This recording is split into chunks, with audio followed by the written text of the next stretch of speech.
பண்டைய உலகின் வரலாற்றை புரிந்து கொள்ளும் போது சில நாகரிகங்கள் நிலத்தின் மேல் செழித்தன.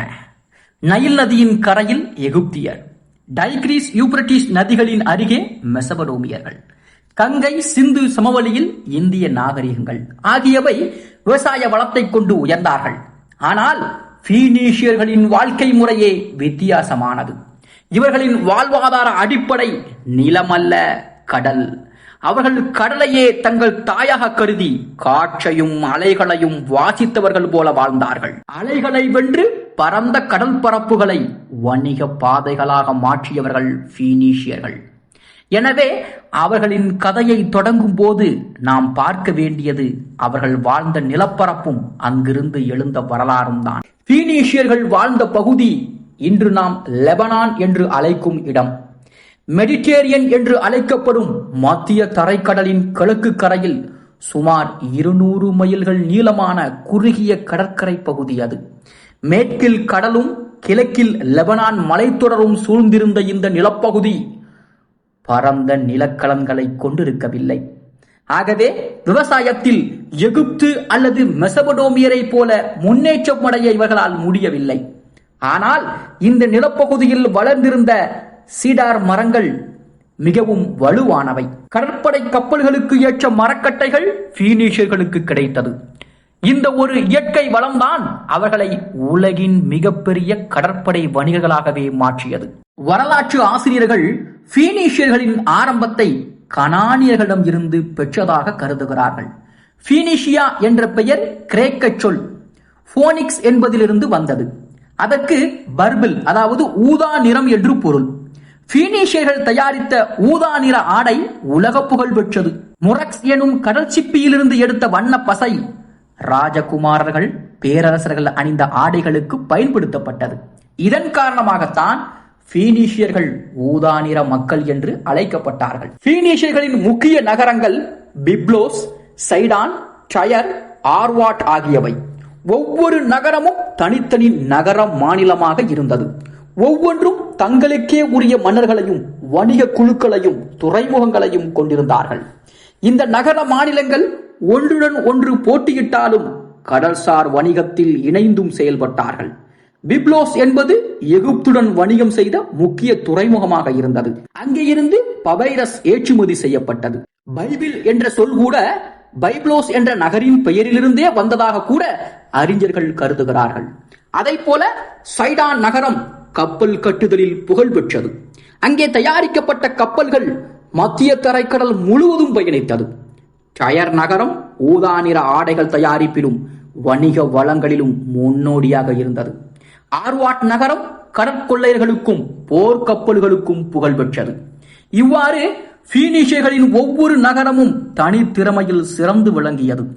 பீனீஷியர்களின் மிகப்பெரிய வலிமை அவர்களின் கடல்சார் தொழில்நுட்பமே. கிமு 1500க்கே அவர்கள் மிகப்பெரிய வணிக கப்பலை உருவாக்கி இருந்தார்கள். மரக்கட்டைகள் கொண்டு வலுவான அடித்தளத்தை அமைத்து கப்பல்களை வளைந்த முனைகளுடன் கட்டினார்கள். இதனால் அலைகளை கடப்பது எளிதாக இருந்தது. கப்பலில் நூற்றுக்கணக்கான பானைகள், தானியங்கள், உலோகங்கள், ஆடைகள், மதுபானம், தந்தம் போன்ற பொருட்களை ஏற்றி சென்றார்கள்.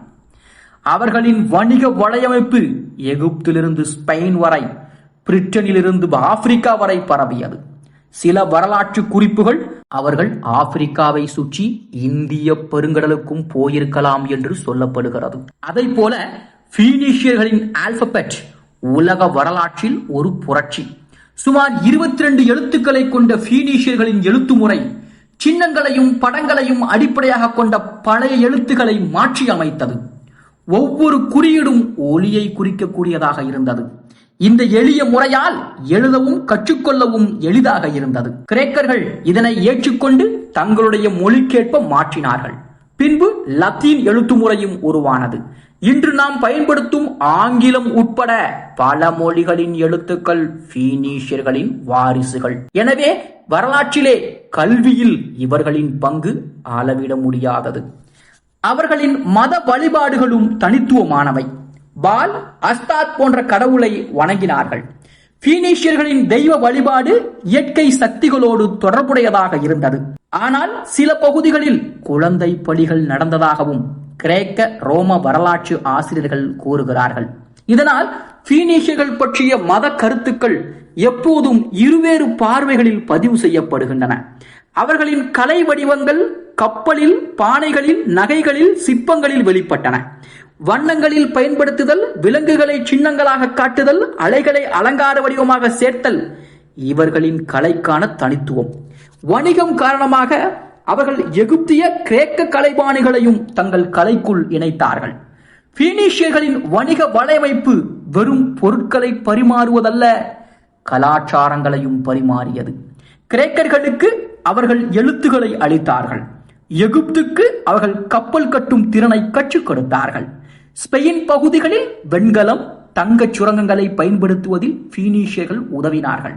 இதனால் மத்திய தரைக்கடலின் பல்வேறு பகுதிகள் பீனிஷியர்களின் செல்வாக்கால் ஒன்றுபட்டது. ஆனால் பீனிஷியர்கள் எப்போதும் சுதந்திரமாகவே வாழ்ந்துவிடவில்லை. அசீரியர்கள், பாபிலோனியர்கள், பெர்ஷியர்கள், பின்பு கிரேக்கர்கள் மற்றும் ரோமானியர்கள் ஆகியோரின் தாக்குதல்களுக்கும் அவர்கள் உட்பட்டார்கள். ஆனால் அவர்கள் அடிமைப்படுத்தப்பட்டாலும் வணிகத்தையும் கடல்சார் வாழ்க்கையையும் விடவில்லை. அவர்களின் மனப்பக்குவம் மீண்டும் எழும் வலிமையையும் அவர்களுக்கு வழங்கியது. ஆக பீனிஷியர்களின் கடல்சார் வணிகம் அவர்களின் சொந்த நிலப்பரப்பை தாண்டி பரந்த உலகிற்கு விரிந்தது. அதில் மிகப்பெரிய அடையாளம் என்றால் கார்த்தேஜ் நகரம். கிமு 9ஆம் நூற்றாண்டில் டயர் நகரத்திலிருந்து புறப்பட்ட குடியேற்றக்காரர்கள் வட ஆப்பிரிக்காவின் கடற்கரையிலே கார்த்தேஜை நிறுவினார்கள். ஆரம்பத்தில் ஒரு சிறிய வணிக துறைமுகமாக தோன்றிய இந்த நகரம் சில நூற்றாண்டுகளுக்குள் மேற்கு மெடிட்டேரியன் கடலின் பேரரசாகவே உயர்ந்தது. கார்த்தேஜ் நகரம் மிக நுணுக்கமாக திட்டமிடப்பட்டது. வலுவான மதில்கள், வணிக துறைமுகங்கள், ஆயுத கிடங்குகள், பெரிய கப்பல் தளங்கள் ஆகியவை அதை உலகின் முன்னணி நகரங்களில் ஒன்றாக மாற்றியது. கார்த்தேஜின் செழிப்பின் முதுகெலும்பு வணிகமே. ஆப்பிரிக்காவின் தங்கம், யானை தந்தம், வேட்டை கொம்புகள், நுண்ணிய கைத்தொழில் பொருட்கள், ஐரோப்பாவின் உலோகப் பொருட்கள், ஸ்பெயின் நாட்டின் வெள்ளி, பிரிட்டன் நாட்டின் டின், இந்தியாவின் மசாலா, கிழக்கிலிருந்து வரும் பட்டு, மேற்கு ஆப்பிரிக்காவின் ஊதா நிற பசை ஆகியவை ஒன்று கூடி பரிமாற்றம் செய்யப்பட்டன. கார்த்தேஜின் கப்பல்கள் மெடிட்டேரியன் கடலை தாண்டி கடல் பாதைகளின் அரசனாகவே விளங்கியது. அவர்கள் வணிகத்தின் மூலமே பணம் சேர்த்து விடவில்லை. அவர்களின் அரசியல், சமூக, மத வாழ்க்கையும் வணிகத்தை சுற்றியே கட்டமைக்கப்பட்டிருந்தது. ஆனால் கார்த்தேஜின் வளர்ச்சி ரோமர்களின் கண்களில் அச்சுறுத்தலாகவே தோன்றியது. ரோமானியர்கள் நிலம் வழியாக பரவிய சக்தி, கார்த்தேஜியர்கள் கடல் வழி பரவிய சக்தி. இருவரும் மெடிட்டேரியனை முழுமையாக கட்டுப்படுத்த விரும்பினார்கள். இதுவே புனிக் போர்கள் எனப்படும் 3 பெரிய மோதல்களுக்கு வழிவகுத்தது. முதலாம் புனிக் போர் கிமு 264 முதல் கிமு 241 சிசிலி தீவை மையமாக கொண்டு நடைபெற்றது. கார்த்தேஜியர்கள் கடற்படையில் வல்லவர்களாக இருந்தார்கள். ஆனால் ரோமானியர்கள் அவர்களின் கப்பல் தொழில்நுட்பத்தை நகலெடுத்து கார்வஸ் எனும் புதிய யுத்த கருவியை உருவாக்கினார்கள். இது கப்பல்களை பிடித்து நிலப்போர் போல போராட உதவியது. பல ஆண்டுகள் நடந்த கடுமையான போரில் இறுதியில் ரோமர்கள் வென்றார்கள். இதன் விளைவாக சிசிலி ரோமாவின் முதல் மாகாணமாக மாறியது. இரண்டாம் புனிக் போர் கிமு 218 முதல் 201 வரை உலக வரலாற்றில் மிகவும் பிரபலமான ஒன்று. இந்த போரின் நட்சத்திரம் கார்த்தேஜிய தளபதி ஹனிபால். இவர் தனது யானை படையுடன் ஆல்ப்ஸ் மலையை தாண்டி இத்தாலிக்குள்ளே நுழைந்தார்.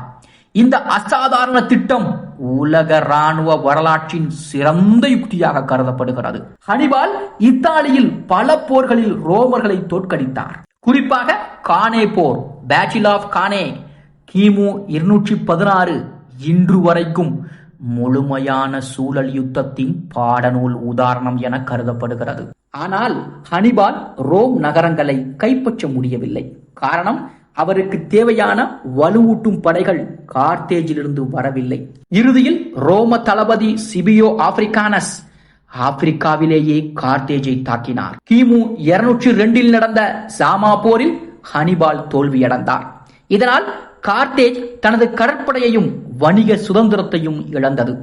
மூன்றாம் புனிக் போர் கிமு 149 146 வரை கார்த்தேஜின் அழிவினுடைய முக்கிய பாகம். ரோமாவோ கார்த்தேஜ் முழுமையாக அழிக்கப்பட வேண்டும் என தீர்மானித்தது. 3 ஆண்டுகள் முற்றுகையிட்ட பின்பு கிமு 146 ரோமர்கள் கார்த்தேஜை முற்றிலும் எரித்தார்கள். நகரம் முழுவதும் அழிக்கப்பட்டது. மக்கள் அடிமைகளாக்கப்பட்டார்கள். நிலத்தில் உப்பு போட்டு மீண்டும் பயிர் உருவாகாத அளவுக்கு அழிவுகள் நிகழ்த்தப்பட்டதாகவும் கூறப்படுகிறது. இத்தோடு பீனிஷியர் சுதந்திரமும் கார்த்தேஜின் பேரரசும் முற்றிலும் முடிவடைந்தன. ஆனால் பீனிஷியர்கள் உலகுக்கு விட்டு சென்ற மரபோ அழியவில்லை. அவர்கள் கண்டுபிடித்த ஆல்பபெட் கல்வி வரலாற்றின் மிகப்பெரிய பரிசு. வணிக குடியேற்றங்கள் மூலம் கலாச்சாரங்களை இணைத்தது. பிற்கால உலக வணிக வலையமைப்புகளின் மாதிரியாகவே இருந்தன. கப்பல் கட்டும் தொழில்நுட்பங்கள், வணிகத்தில் ஒப்பந்த முறை, கடல்சார் வழிநடத்தல் திறன்கள் அனைத்தும் பீனிஷியர்களால் உருவாக்கப்பட்டது. ஆக பண்டைய உலகின் கடல்சார் வணிக பாதைகளின் உண்மையான முன்னோடிகள் பீனிஷியர்கள்தான். அவர்கள் நிலம் குறைவான மக்களாக இருந்தாலும் உலகம் முழுவதையும் தங்கள் வணிக கருவிகளால் பிடித்த மக்கள் என்ற சிறப்பினையும் பெற்றிருந்தார்கள். அவர்களின் கதை மனித இனத்தில் திறமையும் தைரியமும் இணைந்தால் எவ்வளவு பெரிய மாற்றம் உருவாக்க முடியும் என்பதை நமக்கு நினைவுபடுத்துகிறது என்பதும் குறிப்பிடத்தக்கது.